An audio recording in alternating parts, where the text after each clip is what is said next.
Ele escondeu sua magia durante 8 anos, mas uma única batalha foi suficiente para mudar seu destino. O capítulo começa com duas crianças brincando. Uma delas segura um graveto e diz que é um mago, enquanto a outra afirma ser um monstro. Ela então balança o graveto e acerta a cabeça do garoto. Indignada, reclama por ele ter revidado, mas o menino responde que monstros sempre devem perder para os magos. Um velho senhor observa a cena e cai na risada. Ele é apresentado como vovô Rabuz. Curiosa, a garota pergunta o que precisa fazer para se tornar uma maga. Rabuz responde que ninguém se torna um mago apenas porque quer. Ele explica que os magos representam o ápice da humanidade, pertencem à classe mais alta da sociedade e são os únicos capazes de usar poderes misteriosos. Infelizmente, pessoas comuns jamais poderiam alcançar esse nível. Outro aldeão logo interrompe, dizendo que não precisava falar uma coisa dessas para uma criança. Em seguida pergunta se os rumores que circulavam pela vila eram verdadeiros. Rabuz confirma e explica que, na noite anterior, um homem chamado Hop encontrou um monstro na estrada. Segundo ele, a criatura era um leopardo gigantesco envolto por uma sombra escura, grande o bastante para ser comparado a uma casa. Mesmo assim, Rabuz tenta tranquilizar todos. Ele diz que o chefe da vila já foi até a cidade buscar um mago e que em breve retornará com ele. Uma mulher então pede para a criança não chegar perto da floresta, enquanto Rabuz alerta todos os moradores, afirmando que derrotar um monstro sem um mago é simplesmente impossível. O outro aldeão pergunta se todos já haviam sido avisados sobre a criatura. Rabuz responde que sim. Então ele pergunta se um certo pastor também sabia da situação. Rabuz fica confuso, e o homem esclarece que está falando do pastor da colina Rizaril, Turan. A cena muda completamente. Vemos Rizaril deitado sobre a grama, reclamando do tédio e dizendo que, naquele ritmo, acabaria até esquecendo como conversar. Nesse momento, alguém o chama de pirralho e reclama que o sol nem havia se posto, e ele já estava fazendo o corpo mole. Rizaril manda o velho sair da frente porque estava bloqueando a luz do sol. Rabuz resmunga dizendo que ele realmente não tinha educação e pergunta se ainda estava ressentido por causa do passado. Rizaril imediatamente se lembra do dia em que sua mãe morreu e de como Rabuz tentou transformar suas ovelhas em propriedade compartilhada. Sem esconder a irritação, responde que se era sobre isso, então continuava ressentido. Afinal, ele não era generoso o suficiente para dividir sua herança. Logo depois afirma que eles nunca foram próximos e manda o velho dizer logo o que queria. Rabuz então revela que um monstro apareceu nas redondezas. Segundo os relatos, tratava-se de um enorme leopardo do tamanho de uma casa encontrado por Hop. Ele explica que está avisando todos os moradores e pede para Rizaril tomar cuidado, já que por viver isolado no campo, provavelmente seria o primeiro alvo da criatura. Mesmo assim, lembra que o chefe da vila já saiu para buscar um mago e diz que só apareceu porque estava preocupado. Rizaril apenas sorri e responde que ele deveria parar de fingir. Se fosse sincero, teria dito que estava preocupado era com as ovelhas, e não com ele. Já sem paciência, manda o velho ir embora de uma vez, dizendo que seu bafo era tão horrível que acabaria apodrecendo até o nariz das ovelhas. Resmungando, Rabuz finalmente vai embora. Enquanto observa o campo vazio, Rizaril explica que monstros são bestas capazes de usar poderes misteriosos. Assim como os humanos possuem magos, as criaturas possuem monstros. Ele então pensa que talvez finalmente tivesse a oportunidade de ver um mago pessoalmente. Porém, logo conclui que dificilmente um mago atenderia ao chamado de uma pequena vila rural. Mesmo assim, continua curioso e se pergunta o quão forte um verdadeiro mago seria. De repente, sua expressão muda completamente. Ele sente um cheiro estranho no ar. Percebe que é sangue. O sol já estava se pondo quando o protagonista segue o rastro até a floresta. Quanto mais se aproxima, mais intenso o cheiro fica. Ao olhar para o chão, encontra Rabuz completamente despedaçado. Em silêncio, comenta que o velho havia mandado todos tomarem cuidado, mas acabou sendo o primeiro a morrer. Após analisar os ferimentos, conclui que aquilo jamais poderia ter sido causado por um animal comum. Só podia ser obra do monstro. Nesse instante, uma enorme pata, envolta por uma aura sombria, surge entre as árvores. A gigantesca fera caminha lentamente enquanto espalha uma pressão sufocante por toda a floresta. Rizaril apenas se vira e encara o monstro diretamente. A cena então corta para outra conversa na vila. Uma criança pergunta quão forte é um monstro e se nem mesmo os adultos conseguem derrotá-lo. Um dos moradores responde que pessoas comuns sequer conseguiriam salvar os próprios ossos depois de enfrentarem uma criatura dessas. Assustada, a criança pergunta o que acontecerá com a vila. O homem a tranquiliza dizendo que o chefe da vila logo voltará acompanhado de um mago. Cheia de esperança, ela pergunta se o mago realmente conseguirá derrotar o monstro. O homem responde com absoluta confiança que um verdadeiro mago poderia matar aquela criatura com apenas uma palavra. A cena retorna imediatamente para a floresta. A fera ruge tão alto que faz o chão tremer. Mesmo diante daquela pressão absurda, Rizaril continua completamente calmo. Ele apenas sorri e ordena que o monstro morra. Por um breve instante, a criatura recua e passa a encará-lo com muito mais cautela, enquanto uma estranha aura vermelha envolve o corpo do protagonista. Coçando o queixo, ele comenta que parece não ter funcionado. Sem perder tempo, a fera salta em sua direção. Rizaril ordena que ela pare, mas o monstro simplesmente ignora o comando e passa direto. O protagonista comenta que já imaginava que não conseguiria matá-lo apenas com palavras, mas não esperava nem sequer conseguir fazê-lo parar. A criatura aterrissa com violência e se prepara para atacar novamente. Enquanto isso, Rizaril apenas dá alguns passos para trás e comenta que estava na hora de fazer aquilo que um pastor faz de melhor. Ele retira uma funda de dentro das roupas. O monstro rosna furiosamente enquanto o protagonista coloca uma pedra na arma e ordena que ela endureça. A pedra desaparece por um instante. Seus olhos começam a brilhar e ele faz um novo comando, ordenando que ela fique mais rápida. Sem hesitar, gira a funda acima da cabeça e dispara o projétil. A pedra corta o ar em velocidade absurda, criando uma poderosa corrente de vento antes de atingir o crânio da criatura. O impacto é enorme, mas no quadro seguinte percebemos que o golpe apenas passou de raspão. A fera sorri e avança para finalizá-lo. Porém, Rizaril apenas ri e revela que nunca esteve mirando naquele ponto. De repente, a mesma pedra despenca dos céus em velocidade ainda maior e acerta o topo da cabeça do monstro com precisão absoluta. O vento balança seus cabelos enquanto ele observa a criatura cair. Completamente tranquilo, comenta que aquela havia sido sua primeira vez usando uma funda contra um monstro. Em seguida, olha para o enorme corpo da fera e se pergunta se seria melhor jogá-lo em algum vale ou simplesmente deixá-lo ali. Por fim, limpa o sangue do rosto e suspira, dizendo que as pessoas daquela vila realmente dão trabalho.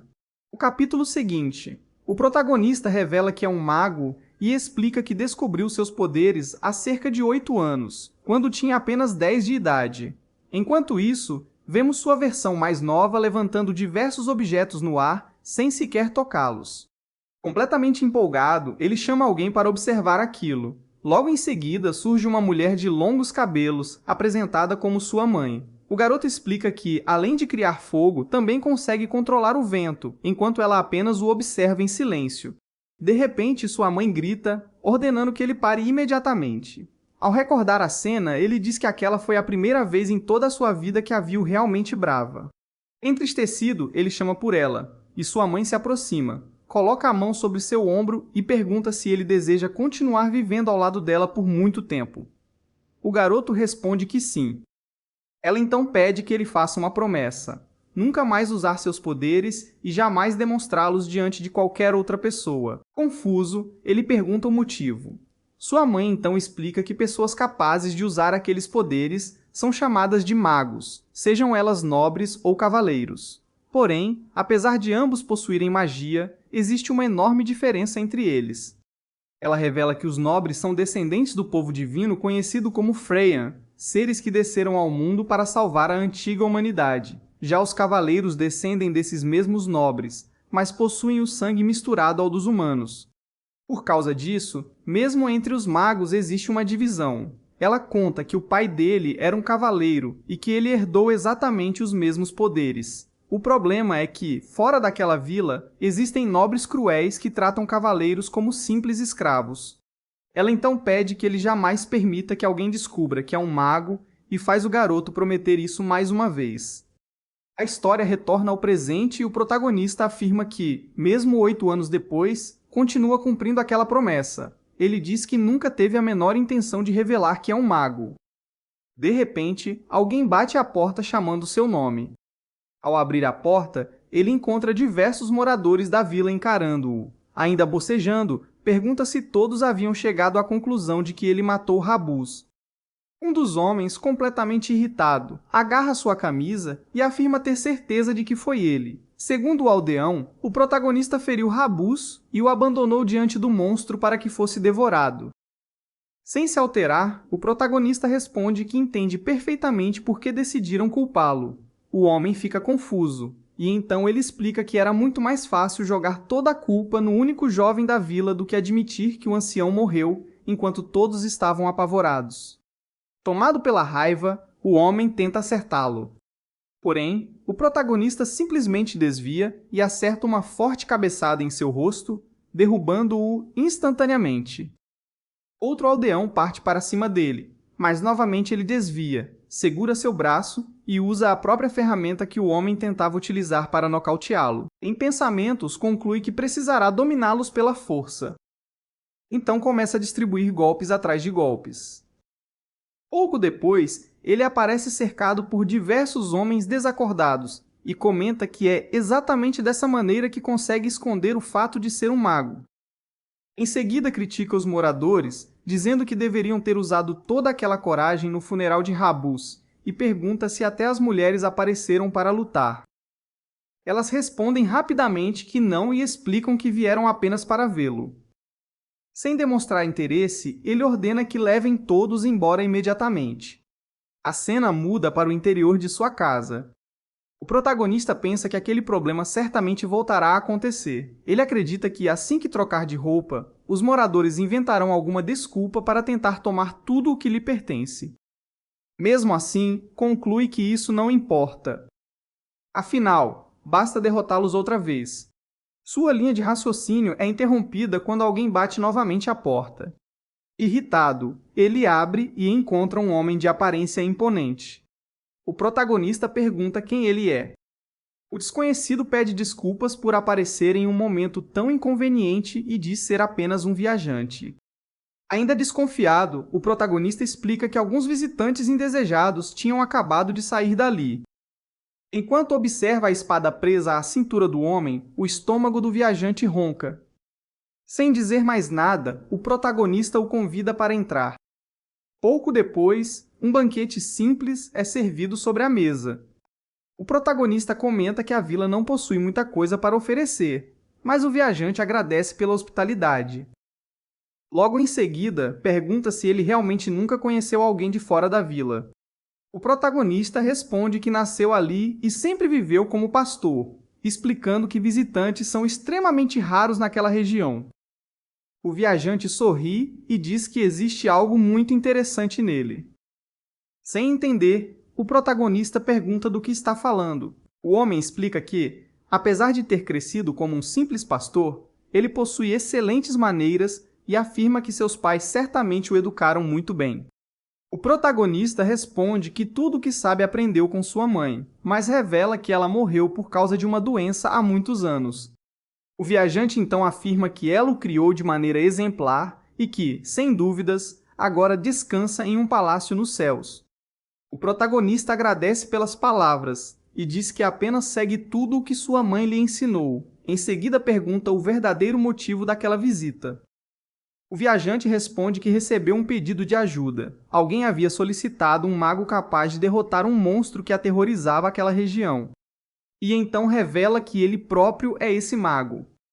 O protagonista finalmente entende que aquele era o mago mencionado pelo ancião. O viajante confirma e logo comenta que considera estranho o protagonista conhecer toda a situação envolvendo o monstro e, ainda assim, permanecer completamente calmo em vez de fugir. Então o encara seriamente e pergunta quem ele realmente é. Naquele instante, uma lembrança invade a mente do protagonista. Quando ainda era criança, ele perguntou à mãe por que ninguém poderia descobrir que era um mago. Ela respondeu que tudo aquilo era por causa dos nobres. Para facilitar o entendimento, explicou que, se os nobres são como pastores, então os cavaleiros são como cães pertencentes a eles. Eles podem tratar um cavaleiro com carinho e respeito, mas também podem vendê-lo ou até sacrificá-lo quando desejarem. Ela então olha nos olhos do filho e diz que jamais deseja aquele destino para ele. Por isso, pede novamente que ele nunca deixe ninguém descobrir que é um mago, principalmente outros magos. Pois, se descobrirem sua verdadeira identidade, poderão separá-los para sempre.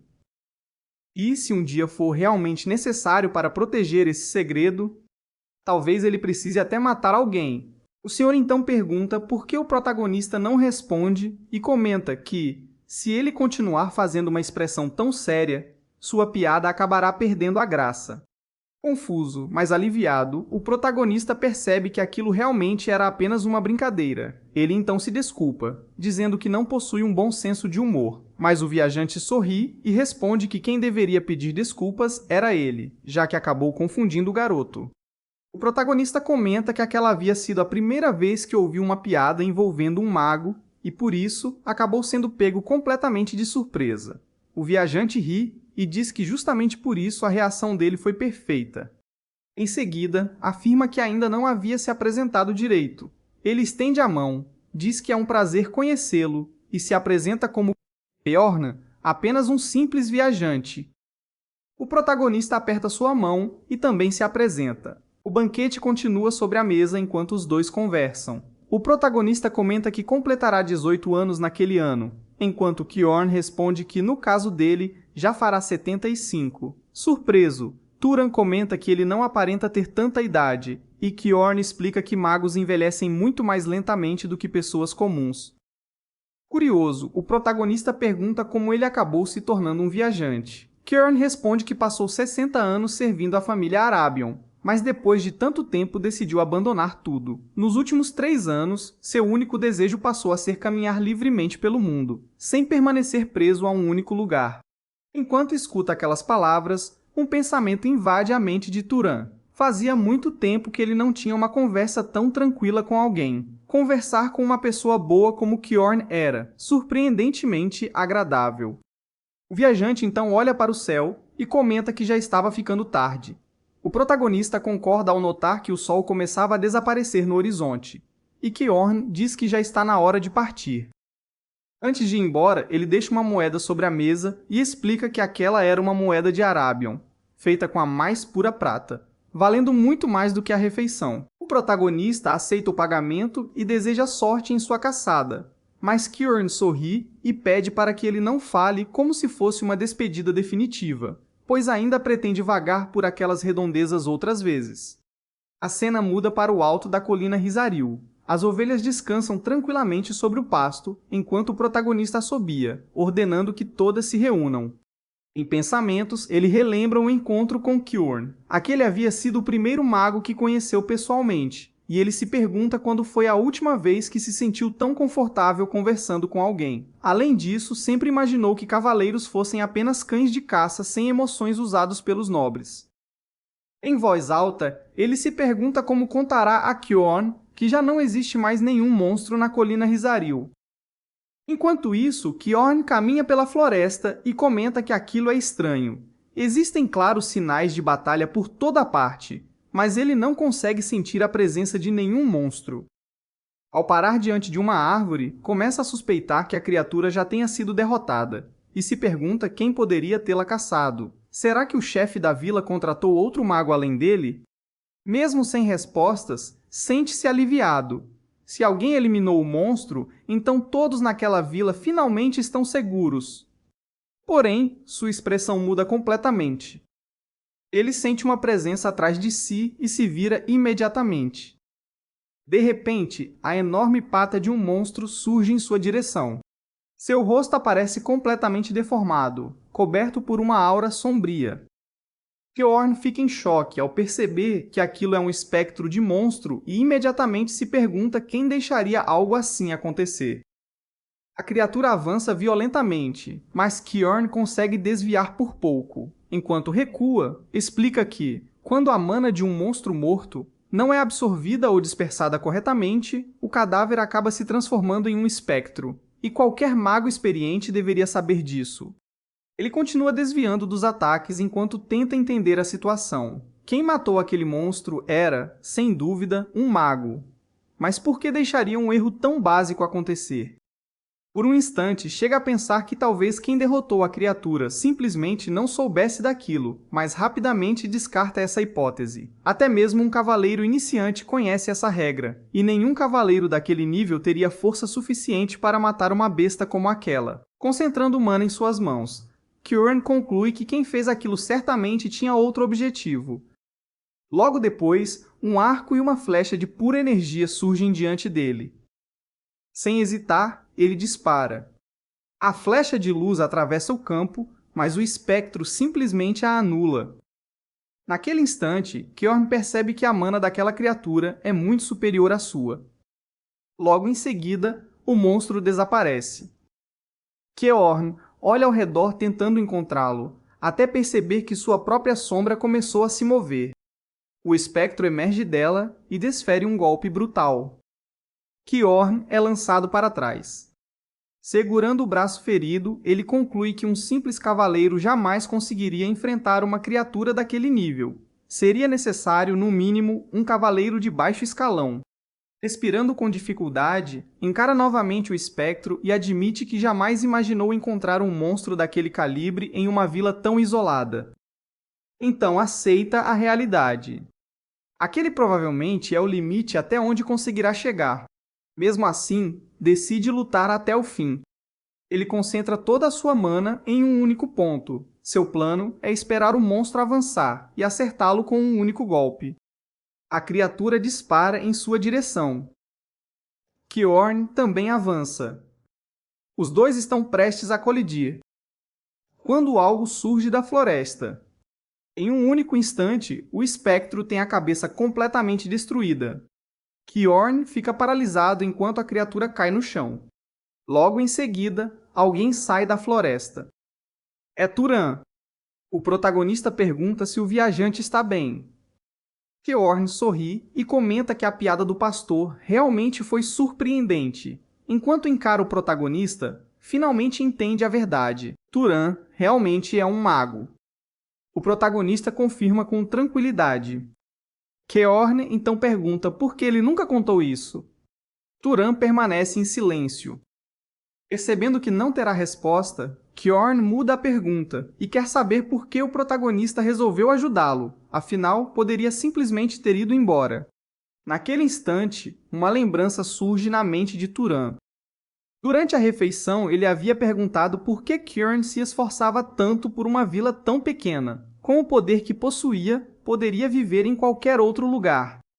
Na ocasião, Kjorn respondeu que aquelas pessoas viviam de maneira miserável, sem proteção, com medo e sobrevivendo em uma região de fronteira.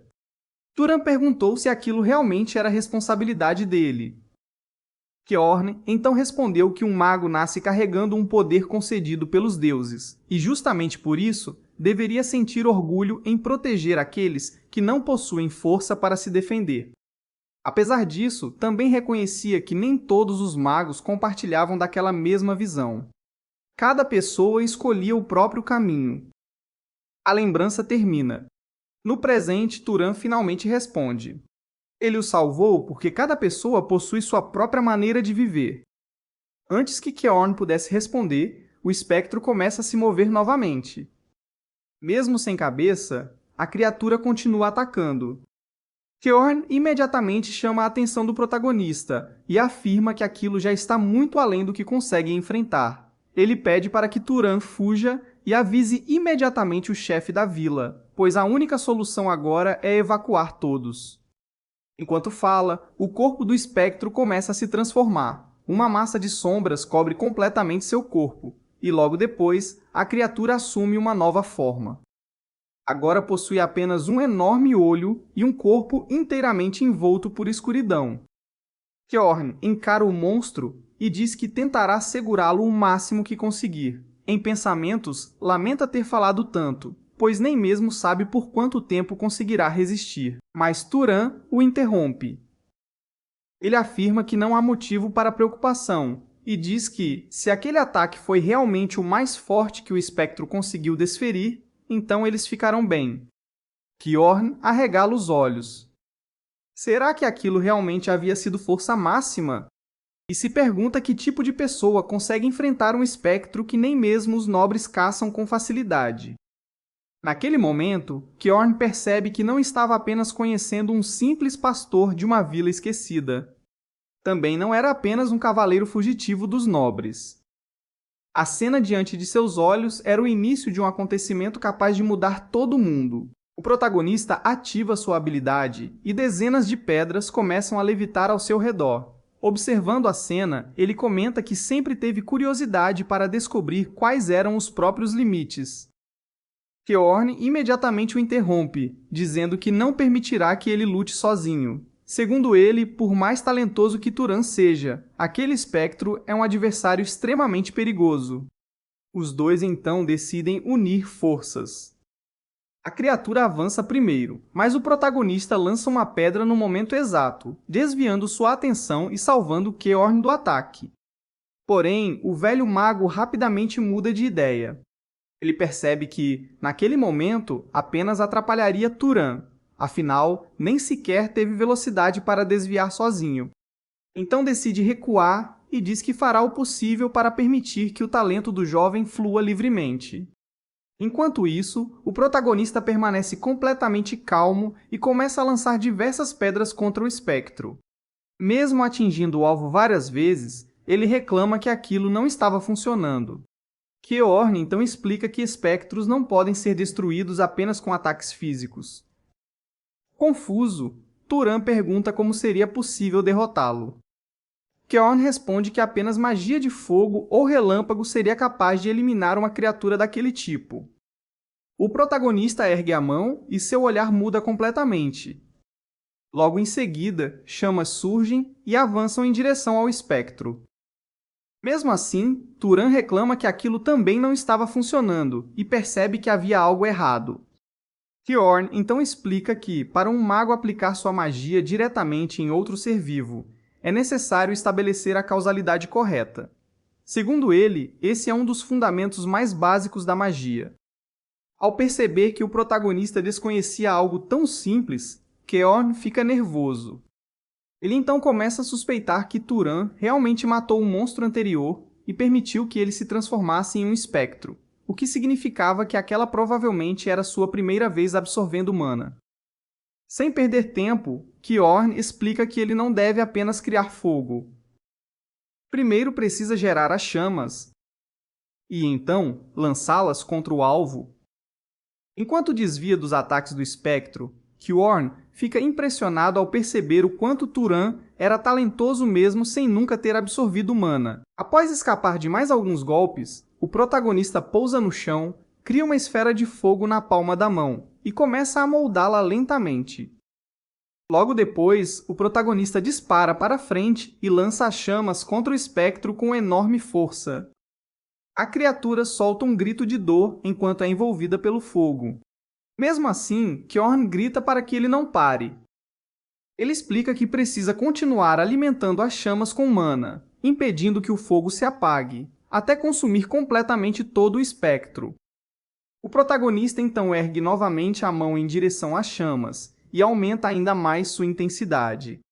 Observando o incêndio consumir a criatura, Kjorn finalmente suspira aliviado. Eles haviam vencido.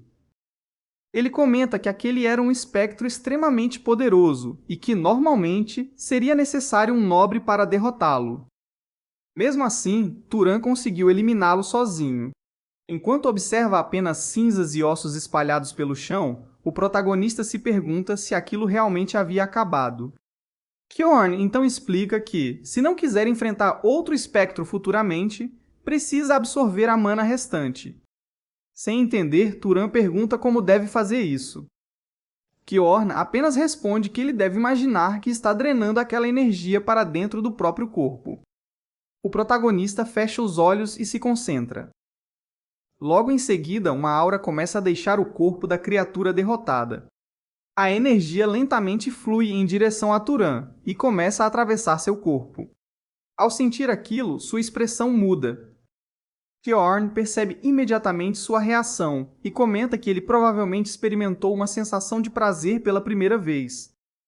Incrédulo, pergunta se aquela realmente foi sua primeira absorção de mana. O protagonista confirma. Kjorn então explica que, depois do despertar, a quantidade de mana de uma pessoa aumenta naturalmente com a idade, mas a melhor forma de expandi-la é derrotando monstros ou outros magos.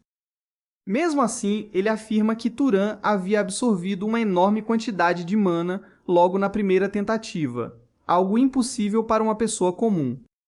Segundo Kjorn, aquilo provava que seu talento inato estava em um nível completamente diferente,